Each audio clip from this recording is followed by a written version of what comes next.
Good afternoon, everyone. Today is a special date. It's 2/2/2020, February the 2nd, 2020. Thanks to two visionary, Johannes Heine and Michael Tellinger, we are here today. Back in 2003, by accident, this site has been discovered. Then later on, it's been realized that actually much wider area is making a huge complex. However, from 2005, 6, 7, and so on, thanks to Michael Tellinger, this place has become very prominent worldwide. Now it is known under the name Adam's Calendar, and even our favorite non-scientific site, Wikipedia, has it under that name.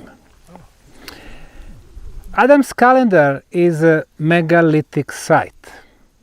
I've been researching pyramid and megalithic sites for more than 3 decades now. It seems that the ancients were aware that if you find the proper energy point, place with the strong energies, and then if you make certain geometrical shapes, then they can amplify the energies. However, the ancient builders were much more smart than that. They would not build megalithic site for one purpose only. It was always several major functions, energy being one of them. When you amplify the energy, then you can use it for very practical purposes. One of them being the communication.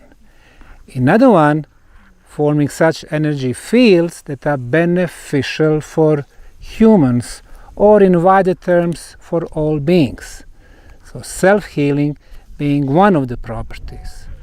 And then next, since you are amplifying the natural energy sources, then this energy can improve the energy of water. So instead of what we drink today, energetically dead water, then you would have water that vibrate much higher. The next thing, of course, food and agriculture. We are what we eat. We are what we drink. We are what we think. And then we humans, we are not only physical beings, we are also mental, energy, spiritual beings. When it comes to spiritual aspect, we have 5 physical and 30 spiritual senses, which we don't use today. We could all see more, hear more, feel more. We could communicate instead of the way we are doing right now with the words or with the writings, with the best possible way. And that would be telepathy. You exchange the thoughts.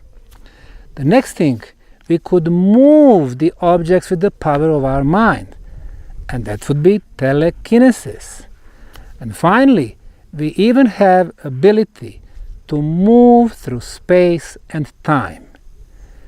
2 things necessary: techniques, which we can develop, and the second one, energy field strong enough. You know how very often people are saying that places like Stonehenge were very powerful, especially during some special days. What is day number 1 in the year for all traditions around the planet? That was the first day of summer, summer solstice, which in most cases is June 21st, rarely June 20th, rarely June 22nd, June 21st in most cases. Why? Because they knew that on that day the sun shines on us from exactly above of us, meaning the sun rays are the strongest and our mother planet is the healthiest. So the mother planet would produce the strongest energy fields. And they could be used for different purposes, including what I just mentioned, potential teleportation. The ancient megalithic sites are really sacred sites because once properly positioned, they become alive. Stonehenge, originally 30 upright stones and 30 horizontal, 60 stones, they were perfect circle. We have perfect circles, for example, in Israel, on occupied Golan Height, with the 5 circles, and that place is called the Rujum El Hiri. We have beautiful circles in Sweden. 2 most prominent are Alestenar in southern parts. It is like elongated oval circle, and the other one Anand Shog in the northwestern part of the country. It's like number 8. Number 8, unlimited flow of the energy, no beginning, no end. Circle as such is the most powerful geometrical shape. In a cosmic terminology, circle really shows the whole universe and limitless of the universe. What do we have here? First of all, I would invite you today and any other time in your future life, when you're approaching such important sites, to show the respect. Today, before you came, of course, I've done all my measurements. First thing you do, you show the respect to the site and you communicate with the site. Those of you who visited Bosnian Pyramid tunnels might remember a little poster at the entrance. This is sacred site, show respect. Because once you do that, not only on a physical, conscious, but subconscious level, you start the communication. The world is much richer than what we think. Many entities, many spiritual beings. You show respect, you show good vibrations, then you are welcome. So what I suggest, why don't we use this corridor and enter the site properly? And before, let's see the orientation. Well, the compass is showing east, west, north and south. Just by looking at the sun, it's afternoon, sun is going from south to west, meaning this is east, but this corridor is not a perfect east. It is southeast. What does that mean? When the sun is getting up during the summer, it's not coming really from a perfect south, from a perfect east, but from southeast. So, summer solstice, sunrise, this, new life. Winter solstice, it's a little bit to the north. The same thing goes with the west. Summer solstice, sunset, southwest, not the perfect west. So it seems that this corridor is maybe the proper entrance. So I invite you that we all get inside and we try to explore this structure. So please come with me. And you show respect in any way you want, but you communicate with the structure.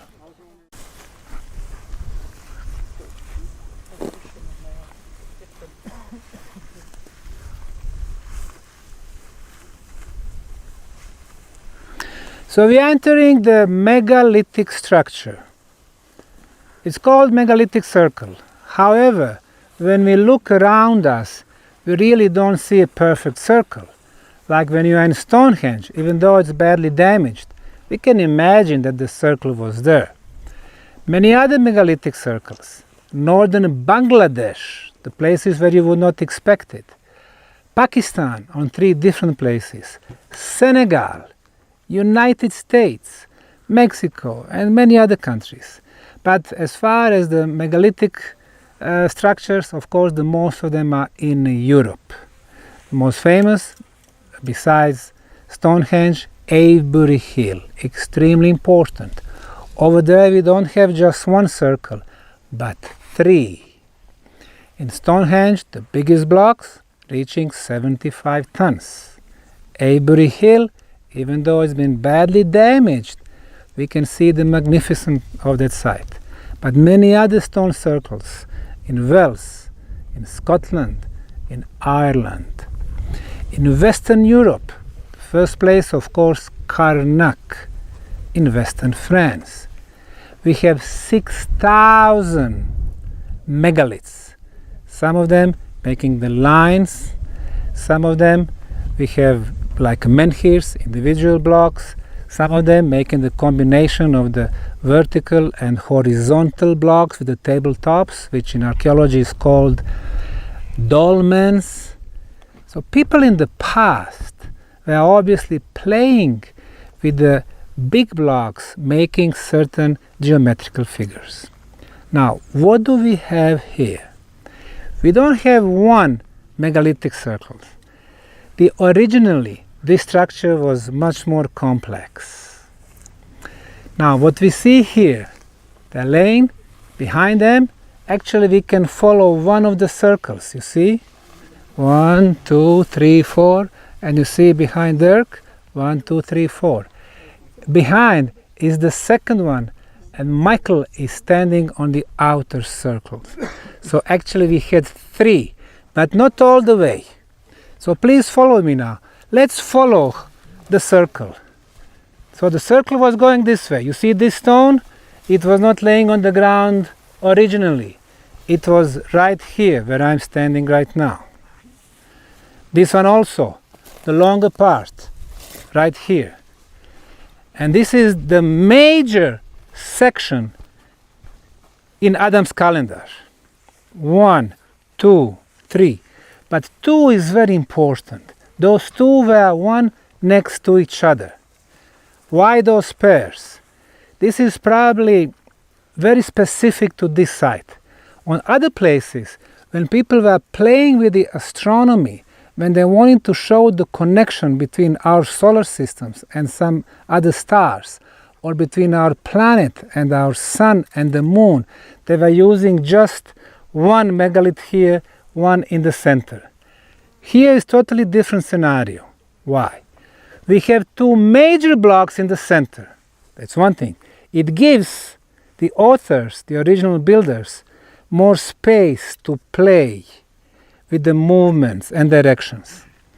And secondly, you see the pairs here? One pair here. Obviously, this direction should be important for some reason. You see it here, you see it here, you see there. It all had its importance. So, astronomer is extremely important person to figure out all this connection to different star systems. Why do I think that this is also placed with the astronomical features? Well, if you look at those 2 big blocks, the distance from here to there and from the center to the other side, they are not the same. What does it mean? It means that 2 major blocks are not centered. Does it affect astronomical investigation? No. In astronomy, when it comes to archaeoastronomy, the major thing is that you always use the same point for all your astronomical measurement.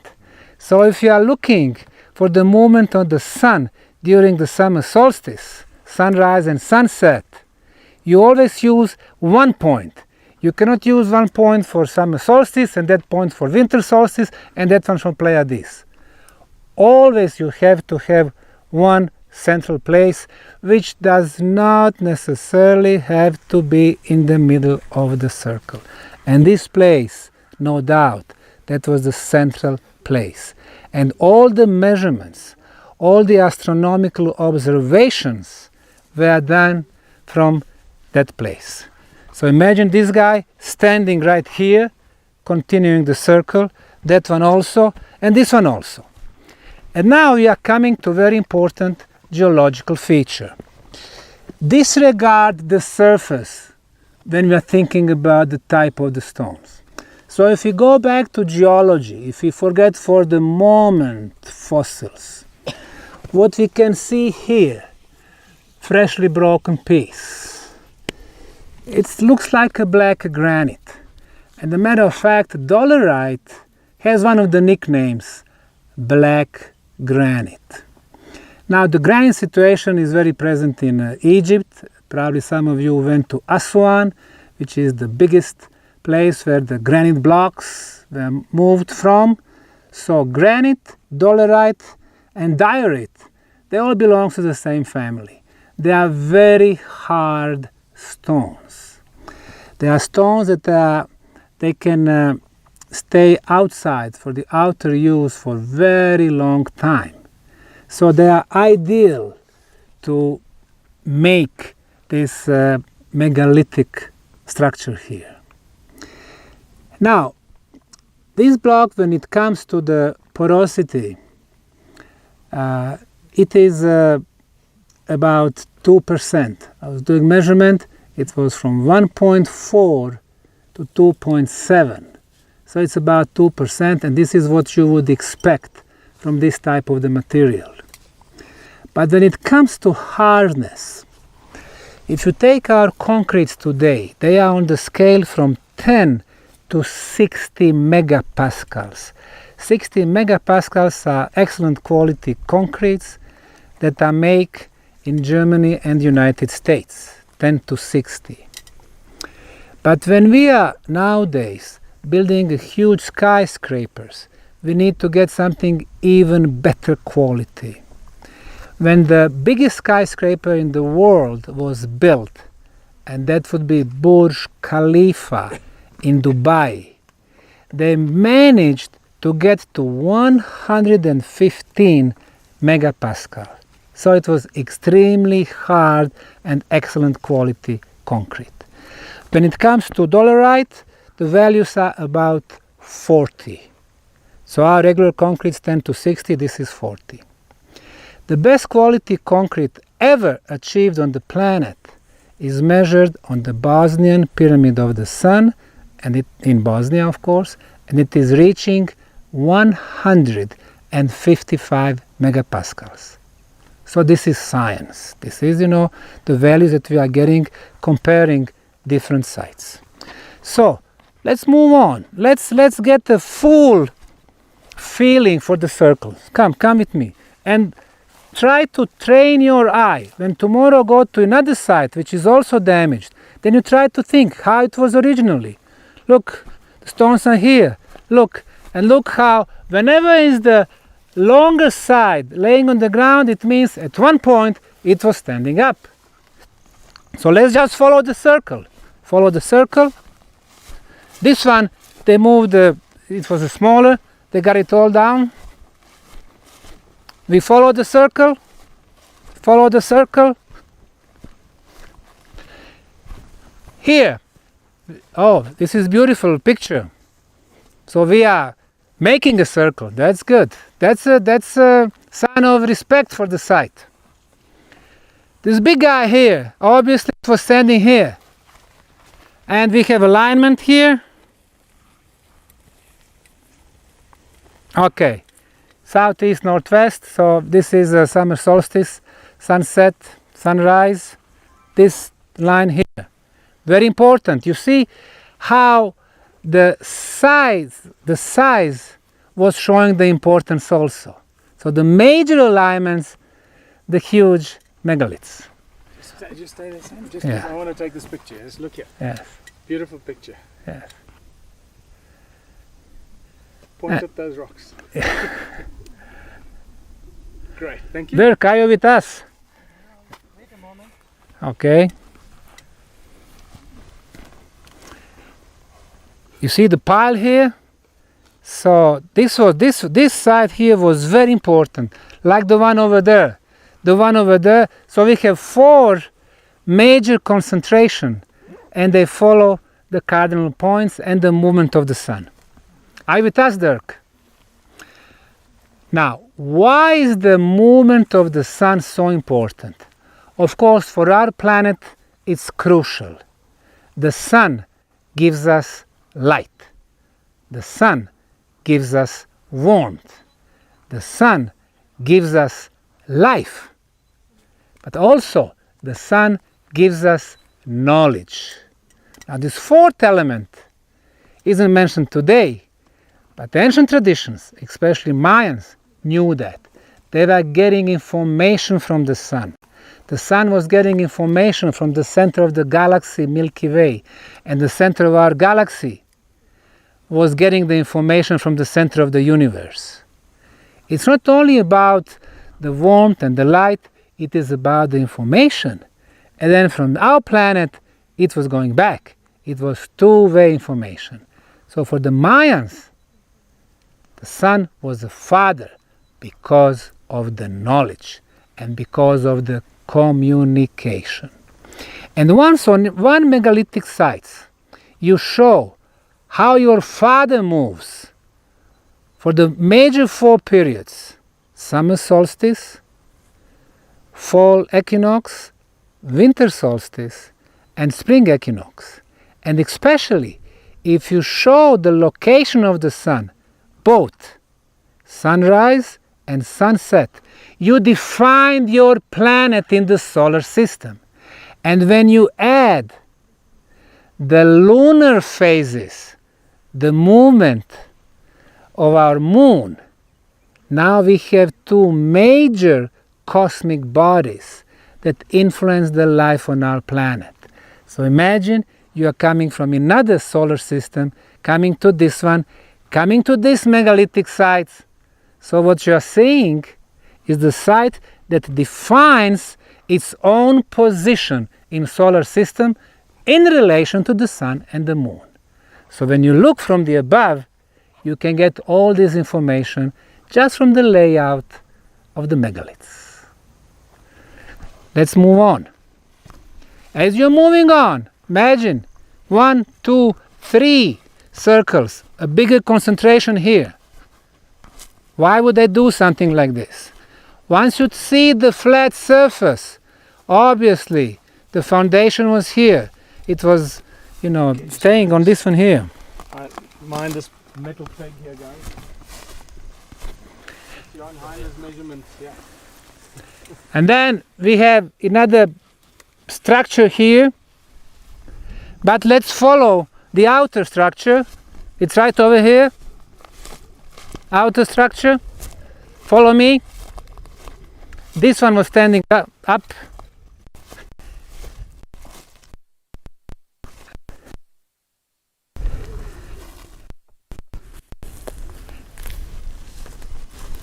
As you are moving, you'll come to one megalith which has been split in half. It's not a recent thing. When you come over here, you will see the aging inner parts.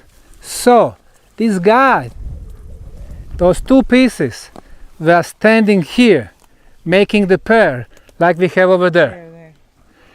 Like we have over here. So we move on. This one was standing up also. We have this pair. We need to see which star system, or this is cardinal points actually. This is the equinox. Here another pair. Apologize. So I'm standing on another pair.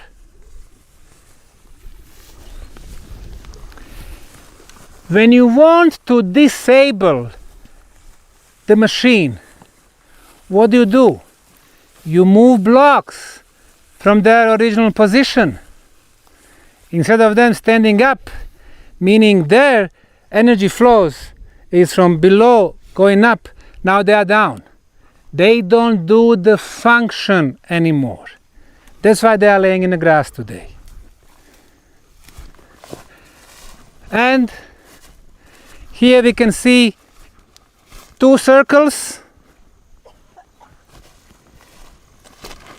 This one big standing up.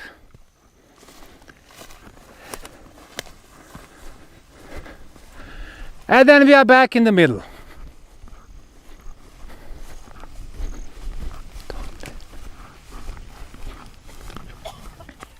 Hello, guys. No, you're fine.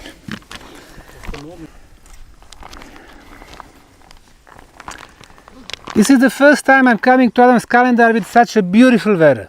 Last 2 times, foggy, cold, rainy.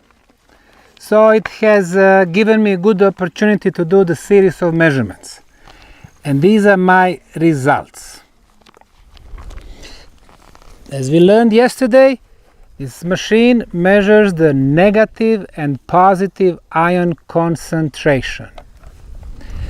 Of course, if you have plenty of negative ions, it's beneficial. The values here are very low. Negative ions from 0 to 200, meaning we don't have negative electrical charge in the atmosphere here. Positive 150 to 300. Now, today I measured bad electromagnetic field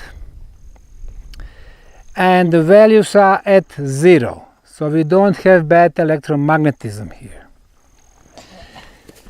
Also, I measured the thing that I did not mention yesterday, and this is radioactivity. This is the Geiger Counter. Now, sometimes people talk that there was a nuclear war tens of thousands of years back in Mohenjo-Daro and some other places. You go ahead and you measure radioactivity. If you find some above normal values, so obviously something was going on in distant past. If you go with this machine to... Now, radioactivity here is at 22 ppm, which are very low values, and that's below the minimum. So there was no radioactive war here.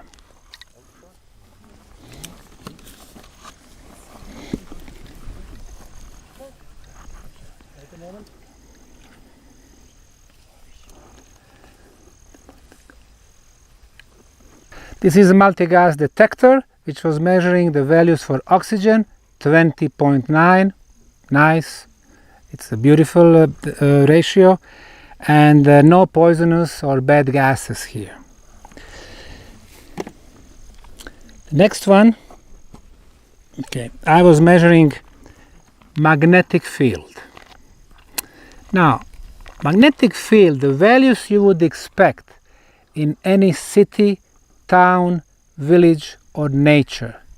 What I've experienced, and I've done hundreds of measurements, usually the values are from 30 to 32, from 40 to 45, 48, and the range is always just a few points, from 30 to 35, from 30 to 32.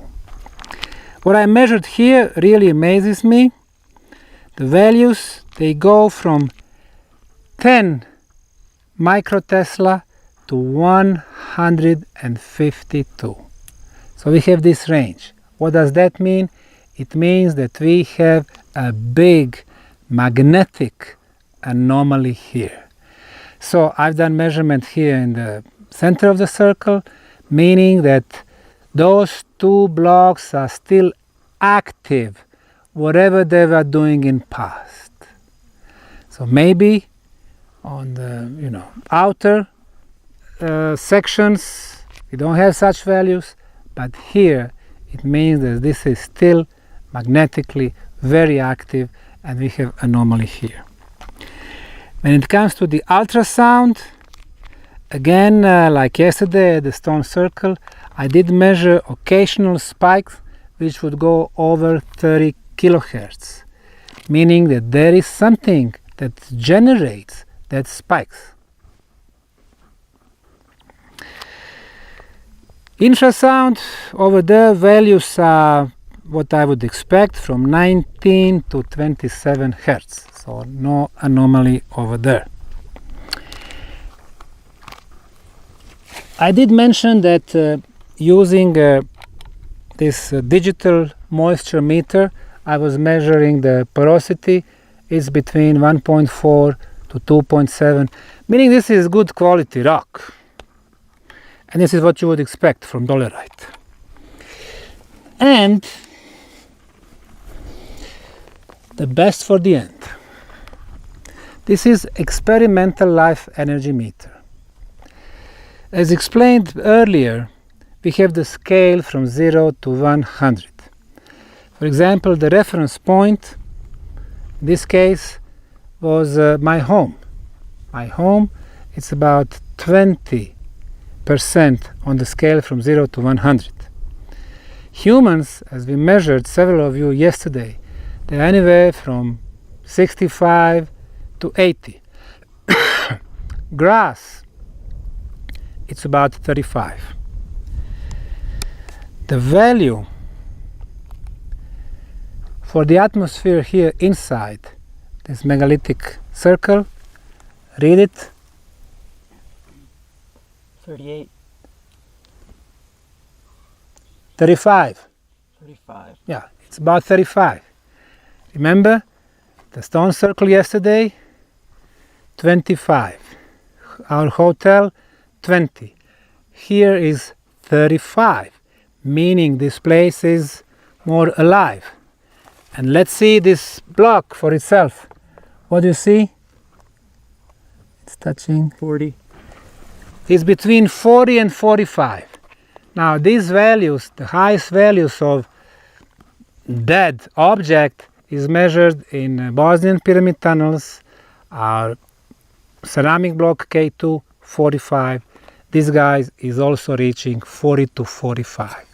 Meaning that energetically speaking, this block is alive. We have some humans starting at 50 or 55.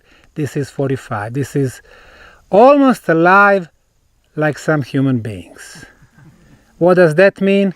It means that the choice of the material and especially the location where it was positioned was crucial.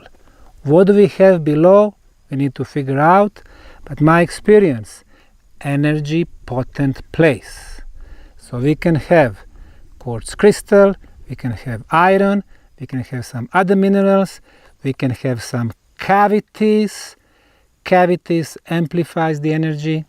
We can have some underground water flows or all of the above, and this makes a place special, energetically potent place. So what we have here is really amazing. And now a few words about the masses. Let's measure this block and let's see its size. Can you help me, Chad? Just keep it here.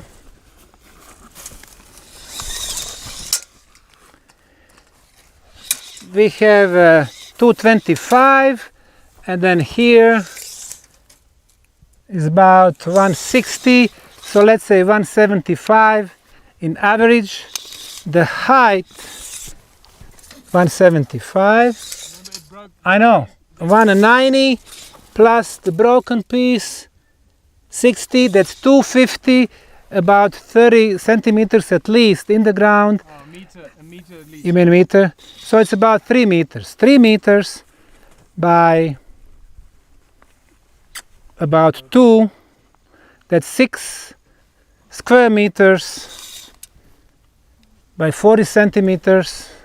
6 by 40, it's 2.4 cubic meters. Now density of this material is about 295 to 3. So 3 times 2.4, it's 7 tons. What do you want to multiply? So it is about 7 tons. 7 tons. 7 tons is this plate. For 7 tons you have to have technology to move it. Especially here on the top of this cliff. Now if this material does not belong to the area, and we heard things like that, that dolerite is not native to this area, that would mean that somebody has brought thousands of tons of material here. Last year, while I was here alone, I did my focus meditation, during which I had my questions: who, when, how, and why. And these are the answers that I received.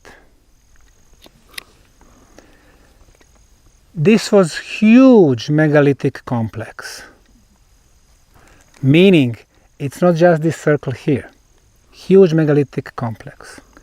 Secondly, it was built before the time. Number 3, people were present here.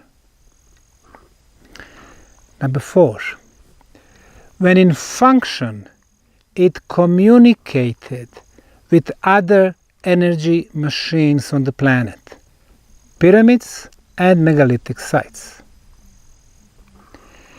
People first damaged the complex. In the later phase, they destroyed the complex. So the megalithic structure could not perform its original function, telecommunication and teleportation. Thank you very much. Thank you, sir.